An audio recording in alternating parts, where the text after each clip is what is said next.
de todos os ensinamentos de Buda,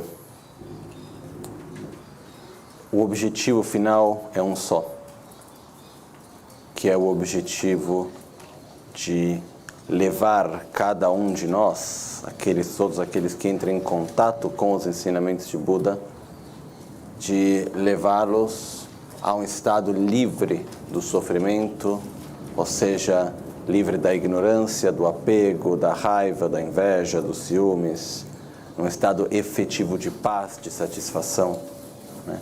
Assim chamada liberação do samsara ou iluminação, né? Ou seja, desenvolver as próprias qualidades ao seu máximo potencial, eliminar completamente as próprias negatividades. Esse é o objetivo final. Porém, para desenvolver isso, existem vários métodos e várias ferramentas que são dadas a nós. Desde Buda Shakyamuni e no decorrer dos séculos depois de Buda Shakyamuni, foram se adaptando os métodos para a mentalidade, para a capacidade de cada um de nós.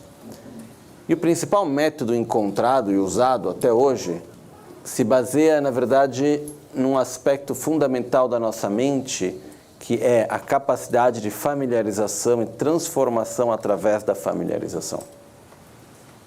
É o fato que, no momento no qual eu for gerar um certo estado de consciência mais vezes, naturalmente aquele estado de consciência vai vir de uma forma natural e espontânea. Quanto mais eu gerar um pensamento, mais fácil aquele pensamento vai surgir. Em poucas palavras é isso. Esse processo de familiarização acaba se chamando meditação, né? Então, hoje em dia, muitas vezes, a gente tem uma ideia da meditação que algumas vezes acaba sendo um pouco restritiva. A meditação não é apenas, claro, existe entrar num estado meditativo através da respiração, etc. Super importante, ótimo, mas a meditação não é apenas isso. Existem N formas de meditação também. E entre elas, o próprio significado da palavra meditação é familiarização, é se acostumar, familiarizar a mente, né? E, ao mesmo tempo, o que acontece é que nós somos muito diferentes uns dos outros, porém, somos muito parecidos também, né? Temos aspectos muito, muito parecidos. Se a gente pega para cada um de nós, a gente vai ver que os problemas são praticamente os mesmos. A gente acha que os nossos problemas, o nosso sofrimento é único. Aí quando a gente olha para o vizinho e para o vizinho do vizinho, a gente vai devagarzinho ver que, na verdade, praticamente é a mesma coisa, né? Então a gente vai ver onde os problemas nascem do quê? Nasce do apego, da inveja, dos ciúmes, dos medos, da ignorância. Aí os problemas vão se resumir entre problemas de saúde, econômicos, relacionamento, expectativas que não se sustentam, etc. E é isso, na verdade, né? Conflitos que acabam se gerando nos relacionamentos, tanto pessoais, no trabalho, sociais e assim por diante, né? Então, diante disso, o que acontece é que o ser humano, ao mesmo tempo que cada um de nós somos indivíduos diferentes, somos extremamente parecidos. Isso nos dá a possibilidade de ter métodos que foram estruturados desde os ensinamentos de Buda e no decorrer dos séculos para funcionar para todos aqueles que são parecidos, né? Então, dessa maneira, nós temos hoje métodos que são extremamente, como eu posso colocar, esquematizados, que foram estudados, testados, muito mais do que ISO 9000, foi testado por séculos e séculos e séculos e foi visto que funciona. Porém, como tudo, uma vez que são métodos que não são tão óbvios assim e ao mesmo tempo, quando transmitidos, requer que tenham um certo conhecimento, eles devem ser praticados de uma certa forma para trazer o resultado esperado, né? Então, diante disso, no decorrer dos séculos, dentro da tradição do budismo, sempre foi uma passagem que ocorreu entre mestre e discípulo. Dentro dessa passagem, um dos aspectos importantes nesses métodos são a confiança que a gente tem no método e em quem nos transmite o método. E a confiança também na nossa capacidade de praticar ele, né? Porque isso em qualquer coisa, mesmo até pouco tempo atrás, eu estava vendo um estudo que foi feito por alguns médicos sobre curas para o câncer. E eles pegaram várias pessoas que conseguiram se curar do câncer efetivamente, usando métodos bem diferentes, né? Curas completamente diferentes. E a pergunta era, o que tem em comum entre essas várias curas? Porque se várias pessoas se curaram do câncer, algo em comum elas devem ter nesse processo de cura. Muito bem, são métodos diferentes de cura, mas algo em comum eles devem ter, né? E vendo tudo isso, no final das contas, do final desse estudo, dessa pesquisa, a única coisa em comum que puderam encontrar entre todas as pessoas que conseguiram se curar do câncer, no processo de cura deles, a única coisa em comum é que todos eles tinham a certeza e a determinação que aquele era o tratamento certo para eles. Do ponto de vista, digamos, objetivo do tratamento em si, não tinham aspectos em comum. O que era comum era a subjetividade de cada um, na qual tinha certeza que aquele era o tratamento certo para cada um. Então, a gente olha do ponto de vista de uma cura, a certeza, a fé nesse sentido, acreditar é importante, né? A confiança que a gente tem. Da mesma maneira, no caminho espiritual, a confiança que a gente tem na prática de meditação que a gente faz, em quem nos transmite essa prática, na linhagem que a gente faz parte, e a confiança em nós mesmos enquanto praticantes, tudo isso é extremamente importante. E sempre foi um dos alicerces para a transmissão de mestre a discípulos séculos após séculos. Essa confiança e ao mesmo tempo esse amor recíproco que sempre existiu e ainda existe entre mestre e discípulo, através dos quais esses ensinamentos foram se passando, né? Então, o que acontece é que chegou um momento até o qual os ensinamentos eram transmitidos em grande parte em via oral. Ou seja, o mestre ia transmitir a forma de meditar, a visualização a ser feita, como fazer isso, o significado, ia transmitir o caminho para o discípulo e as técnicas e os métodos de forma unicamente verbal. Não ia ser feito por escrito, né? Existem várias razões para isso. Uma delas é o fato que não é o bastante apenas ter o conhecimento. É extremamente importante nós termos uma transmissão direta, né? E até se tem um verso que eu estava lendo outro dia que dizia: se nós não tivermos uma transmissão direta de uma prática de meditação, através de uma linhagem ininterrupta, podemos meditar sobre ela ou recitar o mantra por séculos e séculos sem parar, não vamos ter resultado. É como ficar chacoalhando a água querendo fazer manteiga, ou apertando areia para fazer azeite. Pode apertar areia quanto quiser, não vai sair azeite, né? Pode chacoalhar a água, não vai sair manteiga. Então, esse é o exemplo dos tibetanos, que usam bastante manteiga, né? Mas o que acontece é muito importante essa transmissão. Por exemplo, na prática de Guhya Samadha, o Tantra raiz de Guhya Samadha, onde se explica a prática, a forma como ele foi transmitido e foi mantido desde a época de Buda e até hoje, o Tantra raiz, ele é de uma forma que é muito difícil de entender o significado. Hoje em dia a gente entende, é possível entender, porque tiveram mestres como Nagarjuna, que vieram alguns séculos depois de Buda. E o que Nagarjuna fez foi pegar o Tantra raiz e reexplicar ele inteiro, mostrando que na verdade ele está completamente fora de ordem. Então, para ler o Tantra raiz de Guhya Samadha da forma correta, tem que ir começa no capítulo, estou falando um número qualquer, tá? Eu não me lembro disso exatamente, mas começa no capítulo 2, verso 5. Aí depois vai pular para o verso 20 do capítulo 6. Aí volta para o verso 1, para o capítulo aqui. Aí vai, é todo que nem um labirinto, né? E a pergunta é, por que já não colocou do jeito certo do começo?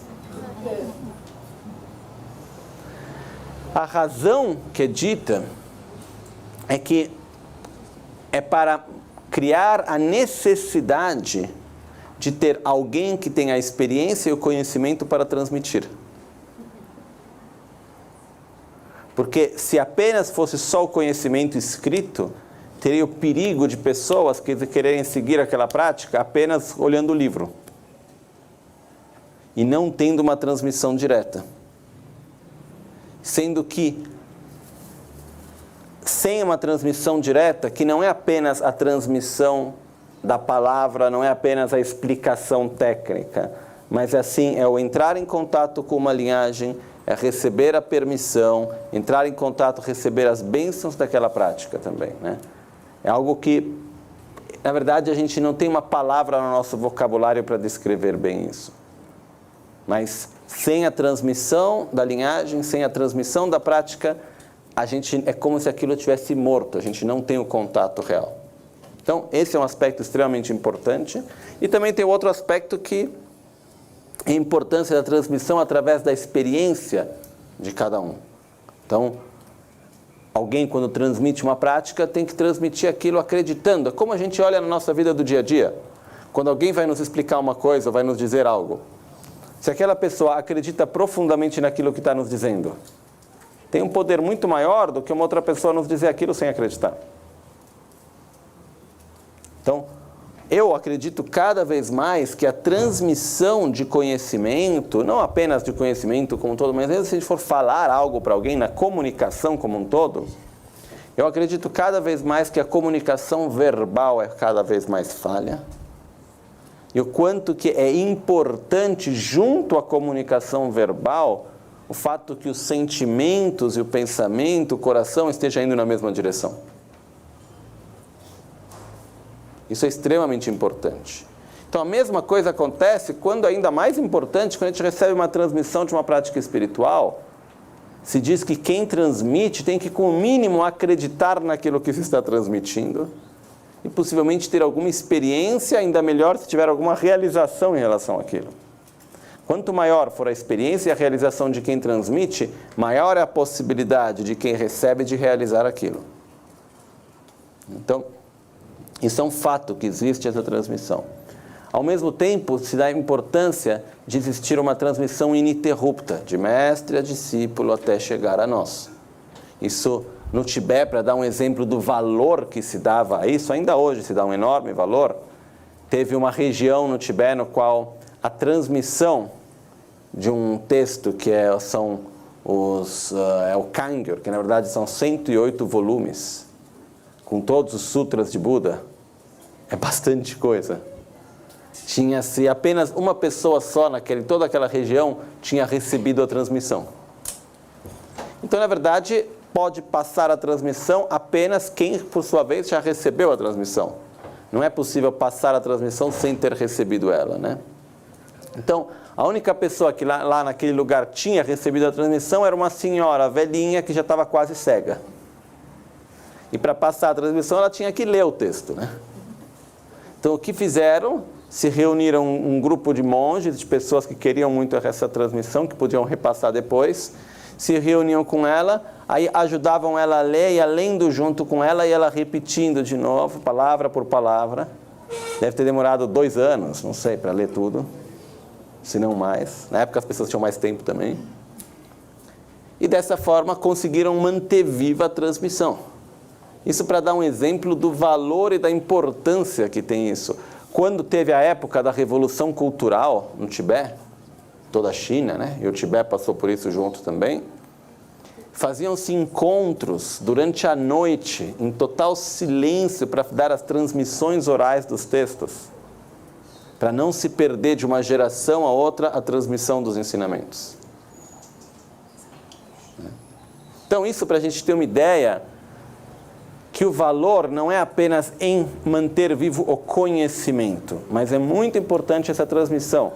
O exemplo que é dado, se a gente fazer um exemplo um pouco mais moderno, é como se a gente fosse imaginar que a nossa prática, o nosso conhecimento, o nosso estudo, é como se a gente fizesse na nossa casa uma parte elétrica muito bonita, com ótimas linhas, uma ótima fiação na nossa casa, tudo perfeito. Isso é o nosso estudo, a nossa preparação, etc. Porém, se a nossa casa não estiver conectada com a rua, com o fio que leva a eletricidade até a central, não vai acender nenhuma luz. E se entre a nossa casa e a central de energia um poste cair, também não vamos ter eletricidade. Então o que se diz é, a gente pode fazer tudo certo, mas se entre nós e a fonte dos ensinamentos tiver um poste caído, não chega até nós a linhagem. Então, por isso que é extremamente importante esse processo de confiança, respeito, fé, de uma pura relação entre mestre e discípulos, de século a século, de mestre a discípulo até chegar a nós, né? Isso é um aspecto extremamente importante. Então a gente ter essa consciência dessa linhagem ininterrupta e manter isso de forma pura, independentemente de qualquer coisa, né? E quando a gente olha para tudo aquilo que a nossa linhagem passou até hoje, se a gente olha nos séculos, passou por muita dificuldade. Não é que tudo chegou assim e foi, como se diz, tudo sempre correu da forma mais fácil. Tiveram momentos no qual várias práticas quase se perderam, aí teve um momento que alguém conseguiu passar a transmissão e que foi passando para outro, e até o momento que aquilo se tornou mais uma vez acessível para mais pessoas. Tiveram momentos bem difíceis, ainda mais nesses últimos 50 anos, um pouco antes disso, por volta dos anos 50, 60, até os anos, final dos anos 70, tiveram momentos bem difíceis no meio disso tudo, né? Então, e antes disso na Índia, em vários outros momentos. Então o que acontece é que até pouco tempo atrás, relativamente, muitas partes da prática eram transmitidas de forma oral de mestre a discípulo. Quando acontecia que um mestre via aqui, aquele ensinamento não era mais o fato de manter ele apenas de forma oral, porque senão tinha o perigo que ele acabasse. Para facilitar o entendimento das pessoas, claro, sempre mantendo a transmissão oral viva, ele era colocado por escrito, né? A linhagem da qual a gente faz parte, né? Nós seguimos o budismo, ou seja, ensinamentos vindos de Buda por volta de 2.500 anos atrás, que foram transmitidos. Buda ensinou de diferentes formas para diferentes discípulos. Os ensinamentos de Buda se dividiram principalmente entre o que são chamados ensinamentos Mahayana e Hinayana, né? Hoje em dia mais conhecidos como Theravada. Na verdade, dentro do veículo Hinayana, existiam originalmente duas escolas principais, e a primeira escola era dividida em 18 escolas, que eram 18 lugares onde Buda deu o mesmo ensinamento parecido, né? E uma dessas 18 escolas era chamada Escola Theravada. Então hoje é mais conhecido como Theravada, porque das 18 escolas aqui principalmente sobreviveu até hoje, que está aí com muita força, é a Escola Theravada, né? E existe uma conotação algumas vezes um pouco negativa, eu não vejo dessa maneira, mas o nome Hinayana, Hina quer dizer pequeno, Yana quer dizer caminho. E algumas vezes é visto como uma forma pejorativa o fato de chamar do pequeno caminho, mas na verdade não tem um aspecto de preconceito em relação a isso. De qualquer maneira, o que acontece é que Buda ensinou os ensinamentos, digamos, Hinayana, e ele ensinava ensinamentos principalmente em Pali, que era a língua comum do povo, né? Isso foi uma das revoluções que Buda fez na sua época, que até então a parte da religião era ensinada praticamente em sânscrito. E quem falava sânscrito eram apenas os brahmas, dentro das castas da Índia. E Buda foi o primeiro a começar a ensinar a espiritualidade na língua local de todos, que era o Pali, que era a língua comum, né? Aí Buda também deu ensinamentos em sânscrito, mas era principalmente para os nobres, que eram os reis e assim por diante. Então, disso, na verdade, dependendo da necessidade e a capacidade dos próprios discípulos, os ensinamentos de Buda se dividiram originalmente em 2 grupos, que depois o segundo se dividiu de novo em 2, que seriam o Hinayana e o Mahayana. O Mahayana se desenvolveu principalmente para o norte da Índia. E depois, dentro do Mahayana, acabou se desenvolvendo o caminho do Sutra e o caminho do mantra secreto, ou do Tantra, dependendo do nome que a gente for chamar, ou o veículo do Vajra, o veículo do diamante, Vajrayana, né? Uma coisa interessante, só compartilhando com vocês rapidamente, muitas vezes, estudos dizem que o budismo original de Buda era o budismo Hinayana, e o Mahayana, na verdade, não são ensinamentos originais de Buda. Isso são pontos de vista de estudiosos, etc. Para mim, pessoalmente, nunca fez diferença. O fato é que para mim funciona. Agora, efetivamente, como que foi, não foi, é outra história.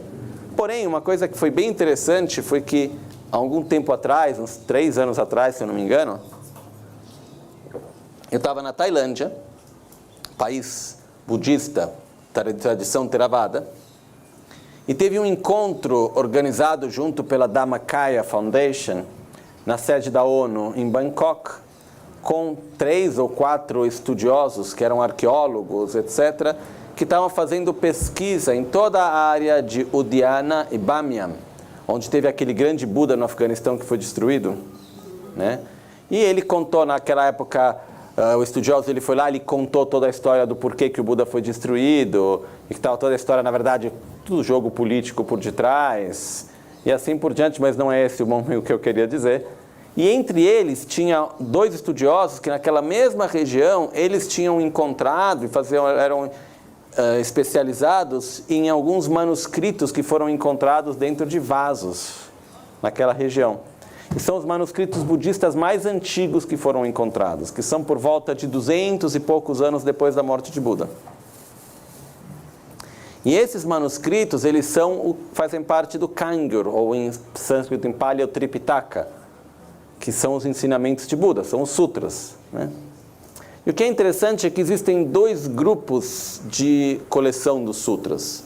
Existe a coleção dos sutras Hinayana e a coleção dos sutras Mahayana. E tem alguns sutras que os Hinayanas não reconhecem como ensinamentos de Buda, e a tradição Mahayana sim. Dentro dos textos mais antigos encontrados até hoje, faziam parte dos sutras Mahayana.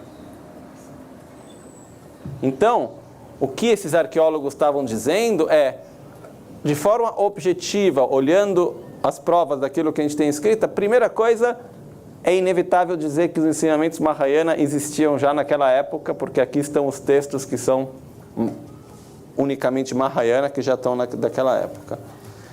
E segunda coisa, são os textos mais antigos encontrados até hoje. Então talvez a gente poderia até inverter e dizer que o ensinamento original é o Mahayana e não o Hinayana. Até tem quem colocou dessa maneira. O que eu quero dizer é que a história muitas vezes é manipulada e a gente nem sabe dizer. E a nossa tendência sempre é falar que o nosso é o melhor, né? Então, a tendência é sempre falar, a minha tradição é a melhor, a minha está certa, a outra está errada. Então, sinceramente, quando eu olho várias interpretações da história e coisas, eu olho principalmente aquilo que para mim é de benefício direto e que tem razão e tem lógica e sentido e todo o resto, mais do que observar aspectos, porque um disse isso, o outro disse aquilo. Okay? Mas o fato, objetivamente falando, dentro desses manuscritos que foram encontrados, existem manuscritos dos Sutras Mahayana que estão aí por volta de 200 e poucos anos depois da morte de Buda. Então, efetivamente, são entre os primeiros que foram encontrados. Mas o ponto é, dentro disso, dentro do budismo Mahayana, que se desenvolveu para o norte da Índia, depois teve uma área chamada Udhyana, que é no Paquistão, Afeganistão, onde era na Rota da Seda, e foi um dos pontos centrais do budismo Vajrayana. E depois de vários desses lugares, da Índia, de Udhyana, o budismo foi chegando no Tibete. E o Tibete sempre teve uma característica muito especial, que é de acolher e agregar todas as tradições que chegavam a ele. Culturalmente, o Tibete é uma mistura de um monte de coisa. A roupa dos tibetanos vem da Mongólia, a comida da China, a religião da Índia, né? Então, e o Tibete sempre teve esse aspecto de agregar aspectos de várias culturas. E com o budismo, o que aconteceu, diferente da Tailândia, por exemplo, onde a Tailândia antes era Mahayana, e quando chegou a tradição Theravada, foi substituída uma pela outra. Terminou a tradição Mahayana e começou então a tradição Theravada. Dentro, porque na verdade na época quem comandava, entre aspas, eram os reis. Tinha um rei que seguia Mahayana, de repente mudou de rei, o próximo rei não gostava mais do Mahayana, gostava do Hinayana. Então acaba o Hinayana, acaba o Mahayana, vamos começar com o Mahayana. Acaba o Mahayana, vamos começar com o Hinayana. Foi um pouco daquilo que aconteceu no decorrer nos séculos, por exemplo, na Tailândia. No Tibete, o que aconteceu foi que cada vez que chegava uma tradição nova, ia se agregando àquela que já era existente. Então, muitas vezes a gente tem no Tibete um tipo de estudo do budismo, uma tradição que ela agrega, tem o Hinayana, tem o Mahayana, tem o Vajrayana, ele sempre soube agregar tudo aquilo que foi chegando ao mesmo tempo, né? E ao mesmo tempo mantendo juntas as várias linhagens e tradições. Então isso é algo muito especial dentro do budismo tibetano. Nossa linhagem, especialmente, ela chega ao Tibete através de Atisha, por volta do ano 1050, alguma coisa assim, ou melhor, antes, desculpem, deve ter sido por volta do ano 1020, se eu não me engano, alguma coisa assim. Atisha nasceu pouco antes do ano 1000, né? De qualquer maneira, Atisha era um dos grandes mestres que vivia na parte de Bangladesh, no monastério de Vikramashila, que é hoje no que seria Bangladesh, e ele era um príncipe, mas que ele deixou a possibilidade de ser rei para ser um monge budista.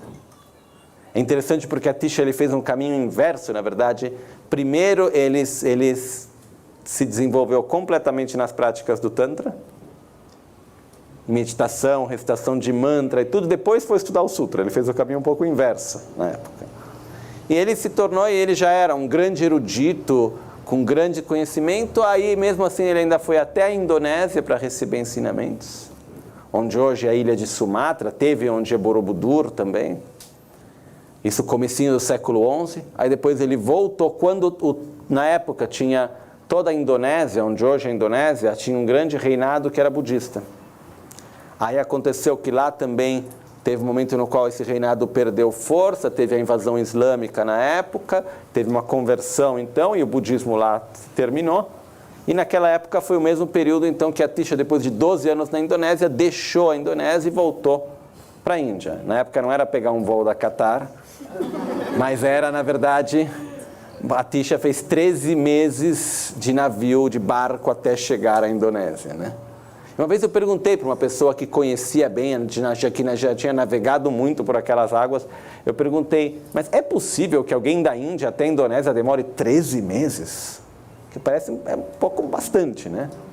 Aí ele me explicou que aquele caminho, na verdade, tem muitos lugares onde tem uma correnteza que dá voltas.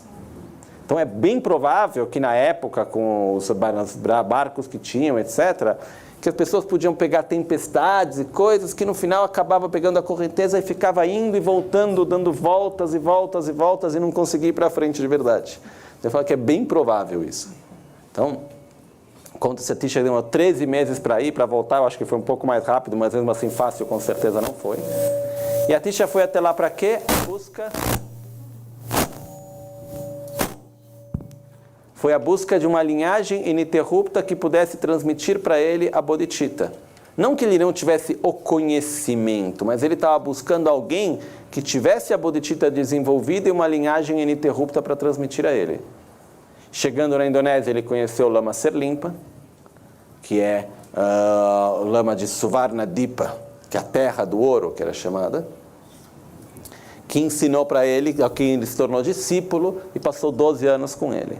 Depois disso, Atisha voltou para a Índia e ele era um dos principais mestres do monastério de Vikramashila. Naquela época, fazendo o resumo da história, o budismo já estava bem degenerado no Tibete, porque tinha se passado por um período de um rei que era contra o budismo, que fez tudo o que ele podia para destruir o budismo, era chamado de Rei Langtarma. Até hoje, a gente se vê ainda no Tibete os mais velhos, os mais novos não mais, mas os mais velhos no Tibete até hoje, quando encontram alguém a quem eles querem tratar com respeito, principalmente um lama, eles colocam a mão na cabeça, uma mão atrás na bunda e a língua para fora, né? E alguém várias vezes já perguntaram por que coloca a língua para fora. É uma forma de respeito, porque se dizia que o rei Langtarma, ele tinha um chifre na cabeça, língua preta e rabo. Então é para dizer, eu não tenho chifre, não tenho a língua preta e não tenho rabo, eu não sou contra o budismo. Então isso era uma tradição que acabou se criando e, na verdade, a geração mais nova hoje praticamente já está acabando. A gente vê isso nos mais velhos, né? Mas o que acontece foi que o budismo na época já tinha se degenerado muito no Tibete, e tinham conhecimento, os reis que tinha na época tinham o conhecimento que a única forma de fazer com que o budismo voltasse a ser de uma forma verdadeira e sólida no Tibete era com a presença de um grande mestre. Então eles foram à Índia, só que na época, para convidar um mestre para vir da Índia, e não um mestre qualquer, mas alguém que tivesse o peso, o carisma, a força, o conhecimento, não era tão óbvio assim, porque tinha que convencer o monastério onde ele estava que iam ter as condições certas para ele poder ensinar e todo o resto, né? Então o que aconteceu? Tinha esse rei que era Chanchubu, se eu não me engano. Eu tenho uma memória para nomes muito ruim. E o que aconteceu foi que ele começou a primeira coisa a fazer uma arrecadação de fundos para ir até a Índia, para organizar um grupo de pessoas que fosse até a Índia convidar Atisha. E nessa arrecadação de fundos, ele pessoalmente indo, e no momento ele chega num outro reinado. O Tibete era feito de vários pequenos reinados, na verdade eram pequenos, como se diz, senhores feudais, na verdade, né? E aconteceu que ele chegou num desses pequenos reinados, onde o rei era completamente contra o budismo, fez de conta que era a favor, recebeu ele e no final prendeu ele. Aí foi para o irmão, prendeu ele junto com todo o ouro que ele tinha arrecadado até então, uma parte daquilo. E na verdade prendeu ele e disse para o irmão dele: olha, eu vou soltar ele no momento que você trouxer o peso dele em ouro, né? Aí o que aconteceu foi que aí o irmão foi nova arrecadação de fundos para salvar a vida do irmão. Aí quando ele chegou com todo o ouro que tinha conseguido, foram lá, pesaram, e a resposta foi: o peso é o bastante para o corpo sem a cabeça, né? E aí com isso o que acabou acontecendo foi que ele conseguiu falar com o irmão, que era o rei que estava preso de uma certa forma pela prisão, pela janela e tal, e o que eles se disseram ao rei, ele falou: olha, eu já estou mais velho, a minha vida não tem nenhum valor tão importante assim, pegue esse ouro que você arrecadou até agora e vá até a Índia convidar o grande mestre Atisha. E diga a ele que ao mesmo tempo que a gente oferece essa oferenda para o monastério, ao mesmo tempo eu ofereço a minha vida junto também, pois a presença dele no Tibete é mais importante que a minha própria vida. Nesse momento, então, o irmão vai até a Índia levando as oferendas, o rei ele morre na prisão. E depois disso o que acontece é que Atisha no começo não tinha muita possibilidade de vir, porque o Tibete não era visto como o lugar mais próspero e mais pacífico. Era visto como um país de bárbaros, de uma certa forma. E o que aconteceu foi que naquela época um dos pontos mais fortes que convenceu o abade de dar a permissão para Atisha ir, e tudo foi o fato do rei ter dado a vida dele para isso também. Foi uma das condições no final essenciais para que isso acontecesse. Mas tinha um outro ponto também. Era uma época que o budismo já estava se degenerando na Índia. Então, o que Atisha fez quando ele aceitou ir, depois Atisha entrou em retiro para ver se ele tinha alguma visão sobre isso, retiro de Tara. E nesse retiro ele teve uma visão de uma estátua de Tara que falava com ele. Essa estátua se encontra até hoje em Bodh Gaya. Na entrada do templo principal em Bodh Gaya, que é onde Buda atingiu iluminação, tem um templo à esquerda que tem essa imagem de Tara, e foi diante dessa estátua que Atisha teve essa visão dessa estátua de Tara falando para ele e dizendo para ele: se você for ao Tibete, a sua vida vai ser mais curta, porém vai ser de maior benefício para os seres. Nesse momento, então, ele decide ir ao Tibete, mas eu vejo também o momento, a ação que Atisha teve, um pouco como: vamos tentar salvar essa tradição, esses ensinamentos em algum lugar. Porque na Índia já estava se degenerando. E efetivamente, pouco tempo depois, o budismo na Índia praticamente acabou. Porque o budismo na Índia era mantido vivo totalmente dentro dos monastérios, grandes instituições, muito fortes. E quando teve a invasão islâmica e as guerras, etc., os monastérios foram destruídos. E quando o monastério foi destruído, acabou. Não tinha muito mais onde sustentar o budismo, né? Então, isso foi o que aconteceu na época. E Atisha foi para o Tibete. E Atisha, que eu me lembro, ele passou apenas 12 anos no Tibete. E nesses 12 anos ele revolucionou o budismo no Tibete. E transmitiu os ensinamentos, aquilo que a gente recebe hoje, vem através dos ensinamentos de Atisha que foram dados no Tibete. Depois disso, então, Atisha foi transmitindo os ensinamentos, e um dos pontos fundamentais é que os aspectos mais importantes dos ensinamentos sempre foram mantidos de forma oral. Aí assim foi se passando, um século depois, mais ou menos, alguns desses ensinamentos foram colocados por escrito, e assim foi passando até chegar, resumindo bastante, chegou em Lama Tsongkhapa. Na época de Lama Tsongkhapa, século XIV, o que aconteceu foi que os ensinamentos na época, na verdade, existia um grande conflito e não clareza entre o Sutra e o Tantra, eram vistas como duas coisas totalmente opostas. E tinha uma falta de clareza na correta visão da realidade, a forma como era explicado, e vários aspectos assim que, na verdade, coisas que a Lama Tsongkhapa ia atrás do significado e não é que encontrasse a resposta mais clara. Então, Lama Tsongkhapa seguiu um próprio caminho bem profundo e longo de busca dos ensinamentos da sua forma verdadeira. Ele quase foi até a Índia, acabou não indo. E, diante disso, na verdade, Lama Tsongkhapa, eu acredito que ele nunca teve a intenção de criar uma tradição. Porém, o que ele fazia na época dele era querer conversar e discutir com os outros mestres presentes sobre os aspectos fundamentais da filosofia e da prática do Dharma. E o que acontecia é que muitos deles não estavam abertos à discussão. Então, no final das contas, o que ocorreu, ele acabou criando a própria tradição, né? Então, nós fazemos parte da tradição Gelupa. E dentro de uma tradição, existem o que são chamadas as linhagens. As linhagens são a linha de transmissão de uma prática e ensinamento, né? A linha de transmissão que a gente segue, ela é chamada de Geluk Ganden Nyingyo. Ganden Nyingyo quer dizer a linhagem sussurrada de Ganden. Nyen é ouvido, Gyu é transmissão, é linhagem. Então, Nyingyo é a linhagem oral, a linhagem sussurrada de Ganden. Ou seja, tiveram alguns ensinamentos que Lama Tsongkhapa deu de forma oral, para Pastor Chögyam Gyaltsen, principalmente, que era um discípulo de Lama Tsongkhapa, e assim foi transmitido de discípulo a discípulo. E Panchen Losang Chögyam Gyaltsen, quarto Panchalama, foi o primeiro a colocar esses ensinamentos orais por escrito de uma forma clara e objetiva. E o texto através do qual Lama Tsongkhapa colocou essa parte essencial da prática, que antes era transmitida apenas de forma oral, em forma escrita, é o texto do Guru Puja. Então, o Guru Puja, esse texto que a gente, hoje em dia, muitos de nós vemos como uma prática, uma cerimônia até, na verdade é muito, muito mais do que isso.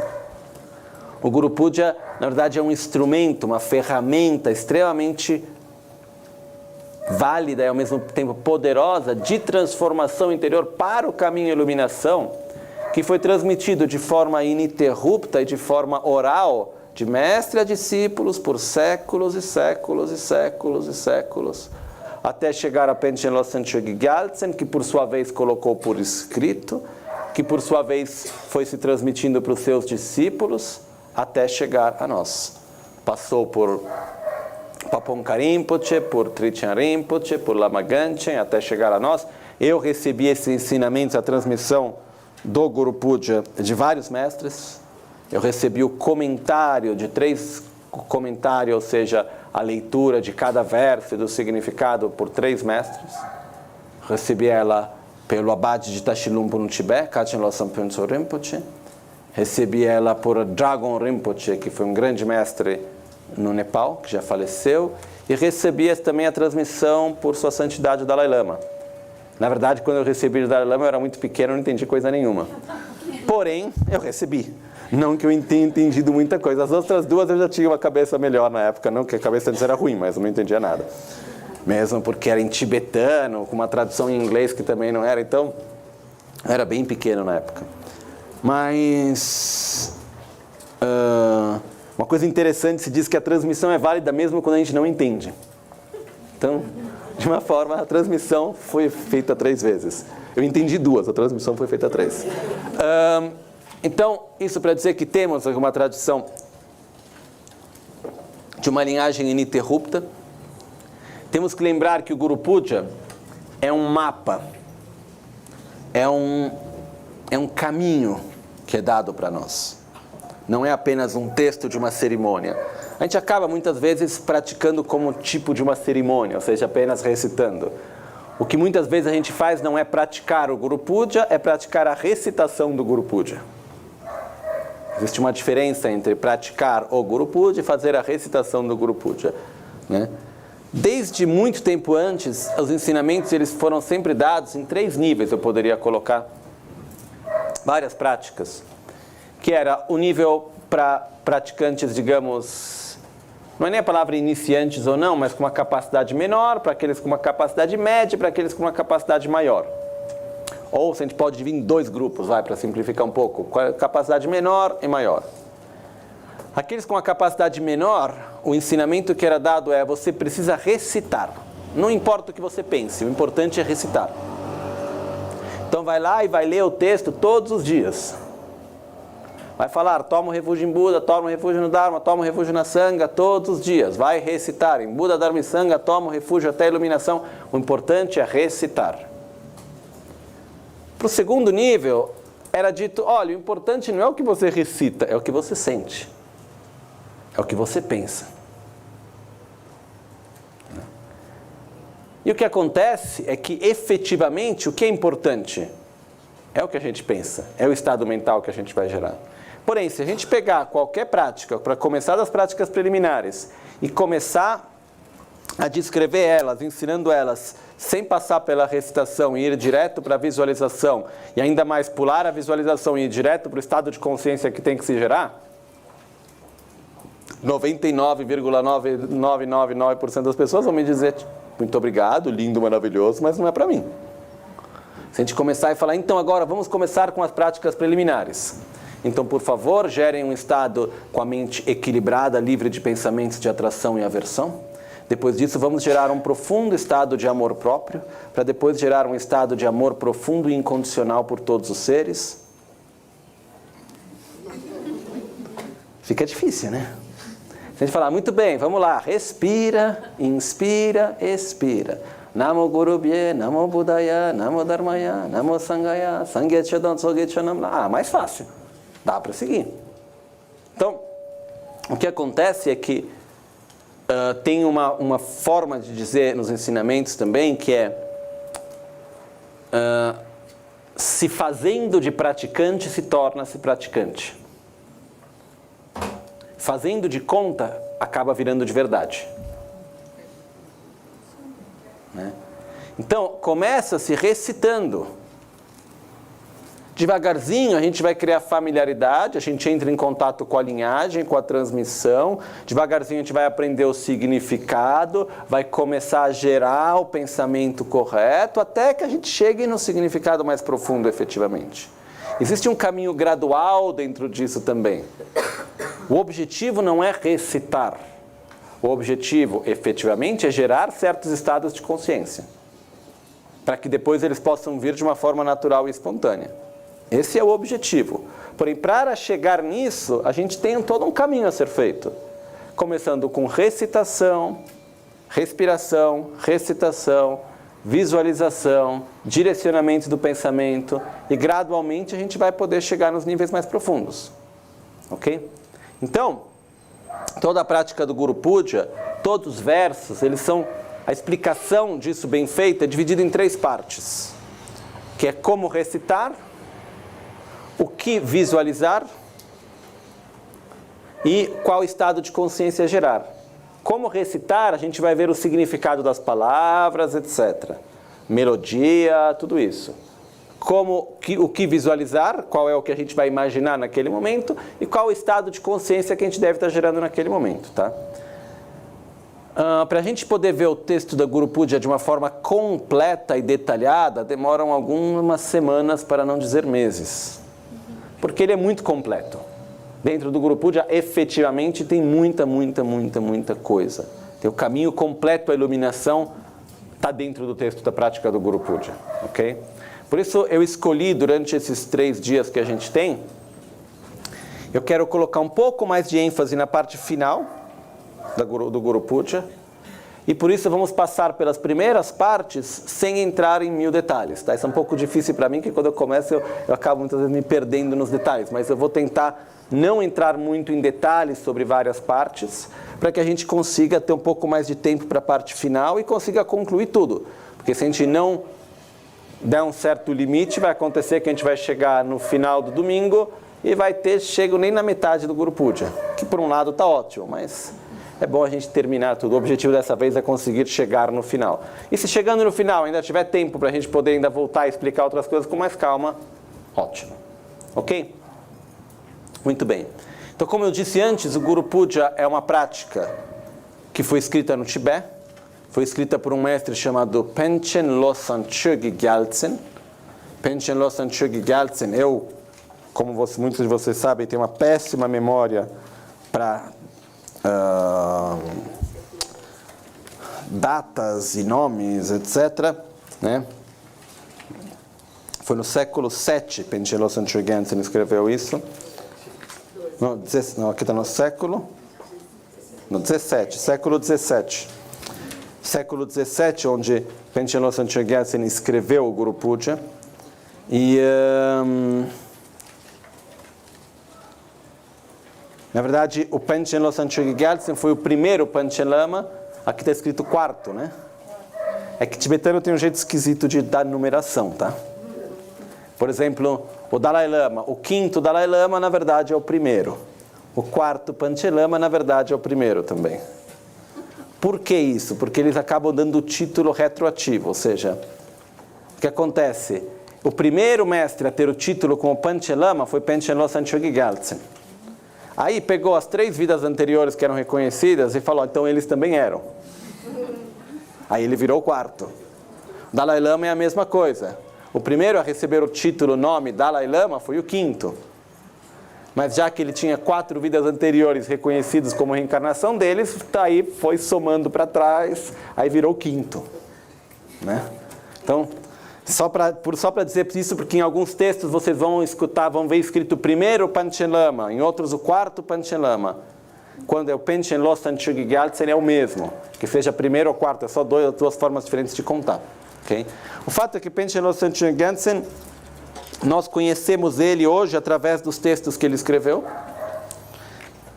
E ele foi efetivamente, de toda a literatura do budismo tibetano, um dos mestres mais incríveis, com uma capacidade de transmitir o Dharma com clareza e ao mesmo tempo beleza muito especial.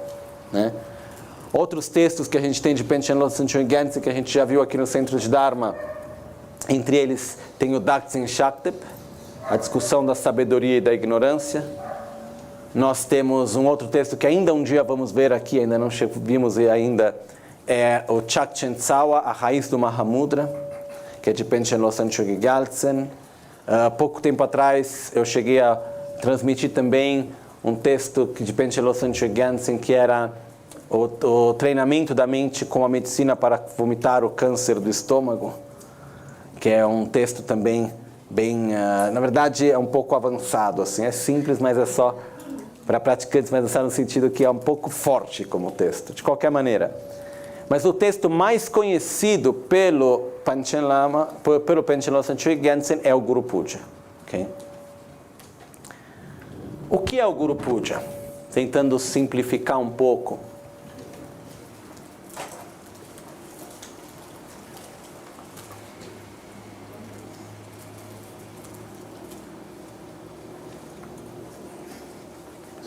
Na verdade, antes de Panchen Losang Chögyal Gyaltsen, na época dele mesmo, vários outros mestres escreveram vários outros Guru Pujas também. Né? O próprio mestre guru raiz de Panchen Losang Chögyal Gyaltsen se chamava Kedrup Sangye. Eu já cheguei a folhear, nunca cheguei a ler com calma, mas eu cheguei a folhear todos os textos que ele escreveu, o sumbum dele, e ele tem umas 4 versões de Guru Puja diferentes, mínimo. O Guru Puja é um tipo de prática que é chamado de Guru Yoga, que é oferenda ao Guru. Então existem vários níveis, várias práticas de Guru Puja. Só que Panchen Losang Chögyal Gyaltsen escreveu o texto de Guru Puja de uma forma tão excelente que depois nunca ninguém escreveu depois dele. Até então, cada mestre muitas vezes escrevia uma própria versão de Guru Puja. Aí depois Panchen Losang Chögyal Gyaltsen escreveu de uma forma tão excelente que essa ficou, por definição, o Guru Puja. Na verdade, a primeira parte do texto, o texto de Panchen Losang Gyaltsen, efetivamente, ele começa, eu estava pensando em explicar depois, mas tudo bem, começa no verso 9, a parte de recitação, ou talvez, digamos, o texto do Panchen Losang Gyaltsen mesmo começa por si no verso 7, ok? A primeira parte, do verso 1 ao verso 6, são, na verdade, palavras de Kedrup Sangye, que foi um dos gurus de Panchen Losang Gyaltsen, o principal guru dele, de um texto também chamado Guru Puja, escrito por Kedrup Sangye. Então essa primeira parte foi escrita por ele. De qualquer maneira, antes disso, depois a gente volta para esse ponto. O que é a prática do Guru Puja em poucas palavras?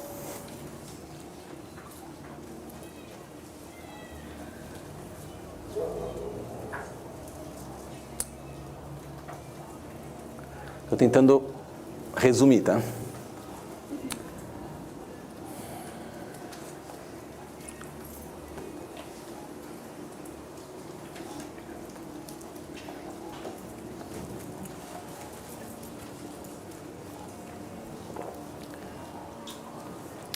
Existe, dentro da tradição do budismo, de práticas de meditação, vários e vários tipos de técnicas diferentes. Existem técnicas de meditação que fazem parte mais do caminho do Sutra, que são principalmente processos de meditação, levar a mente para um estado meditativo, gerar pensamentos positivos, estados de consciência positivos, mas através de um processo de reflexão e análise. Existem as práticas no caminho Vajrayana, na qual a gente vai se relacionar diretamente com um arquétipo. Então esse arquétipo pode ser a imagem de um Buda, tem várias formas, a gente vê aqui várias imagens, no qual a gente visualiza essas imagens e ao mesmo tempo se visualiza na forma delas, etc. Mas o que ocorre é que desde a época de Buda, uma coisa que é muito clara, e eu tenho aqui, na verdade, o comentário do Guru Puja, isso é explicado de uma forma bem extensa, que um dos pontos, se não o ponto mais importante de conexão de todas essas práticas é a pura relação que nós temos com a linhagem, com o guia espiritual, com o assim chamado Guru. Esse é um ponto essencial. Então, é um pouco aquilo que a gente estava falando antes, que a confiança que a gente tem na nossa prática, a confiança que a gente tem no caminho espiritual que a gente vai seguir, a confiança que a gente tem em quem nos transmite, e junto com isso a confiança que a gente tem na nossa capacidade de praticar aquilo, é extremamente importante e essencial. Então, uma das práticas mais importantes é cultivar essa relação e essa confiança.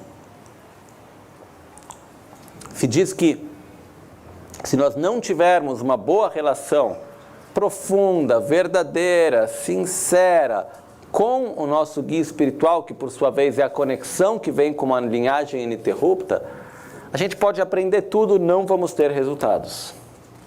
Da mesma forma como se diz com total clareza em vários ensinamentos, que se em algum momento a gente quebrar de forma efetiva a nossa relação com o nosso guia espiritual, com o nosso guru, quebrar no sentido de perder a fé, perder o respeito, perder a confiança, no nível espiritual. O que acontece é como um vaso de cristal que se quebra e depois para recompor é bem difícil. Não é impossível, mas é praticamente impossível. E o que acontece, se diz que quando se quebra esse vínculo, que é uma coisa triste, mas eu já vi isso ocorrer, o que se diz é que depois pode-se fazer o que for, as realizações não vão acontecer. Tem vários exemplos disso que são dados. Então, manter puro o vínculo com a nossa guia espiritual, com o nosso amigo espiritual, também é chamado guru, que não é apenas a pessoa, mas como eu posso dizer,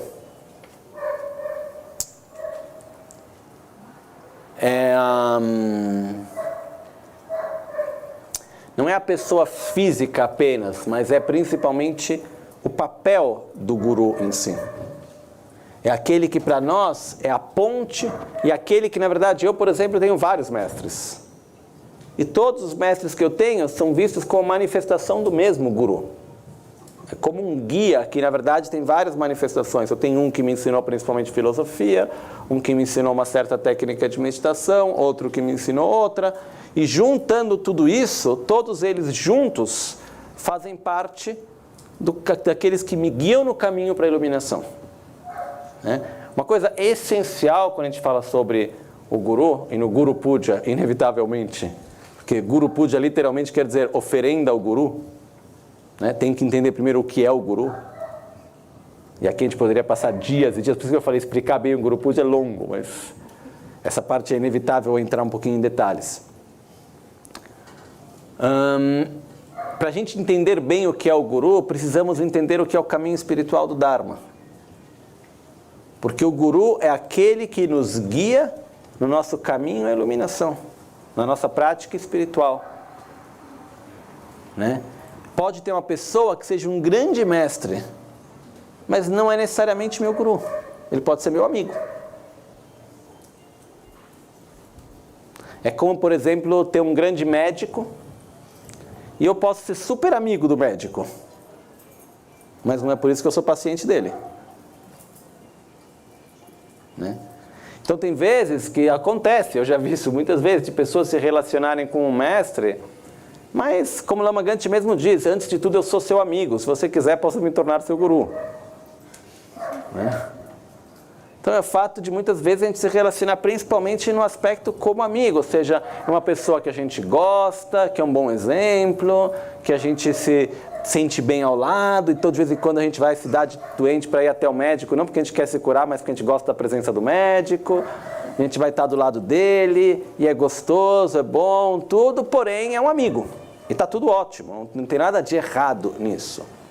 Porém existe uma diferença entre isso e, por um outro lado, ter um guru. O guru o que é? É aquele que nos guia no caminho à iluminação, ou seja, eu preciso, no momento no qual eu tomo refúgio no Dharma, no momento no qual eu quero seguir o caminho à iluminação de verdade, aí sim, nesse momento, eu vou saber tomar refúgio no Guru da forma certa, porque vai ser aquele que vai me guiar nesse caminho.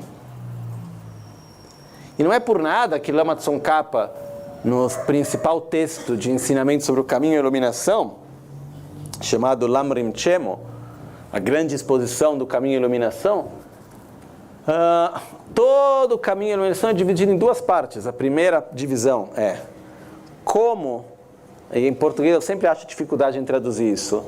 Em inglês a palavra boa tradução é boa, é Shenyentensu, em inglês é how to rely upon. Como confiar, que não é exatamente confiar, é como...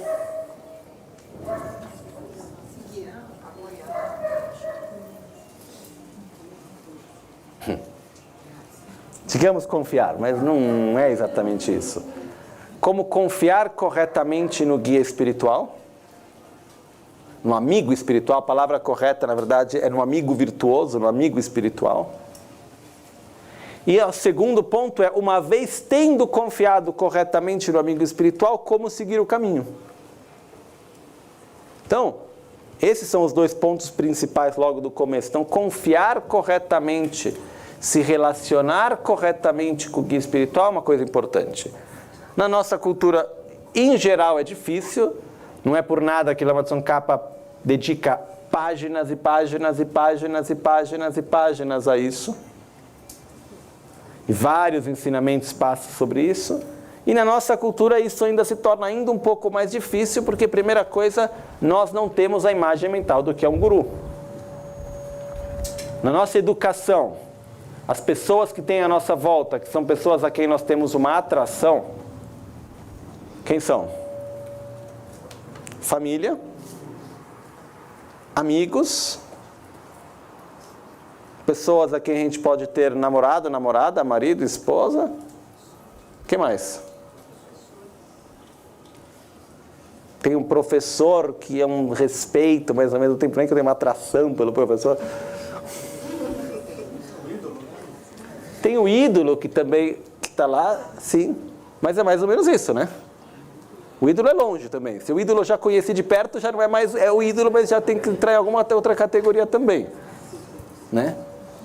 De repente a gente encontra uma pessoa que a gente tem uma atração, ou seja, um prazer em estar em sua presença, uma alegria de tudo o resto, e ao mesmo tempo não é o amigo, não é pai, não é mãe, não é tio, não é avô, não é marido, não é esposa, não é namorado, o que é? Então tem um momento no qual a gente acaba colocando em alguma caixinha, cada um coloca em uma ou em outra, mas demora até a gente desenvolver a imagem do que é o guia espiritual, do que é o guru, como relacionamento em si.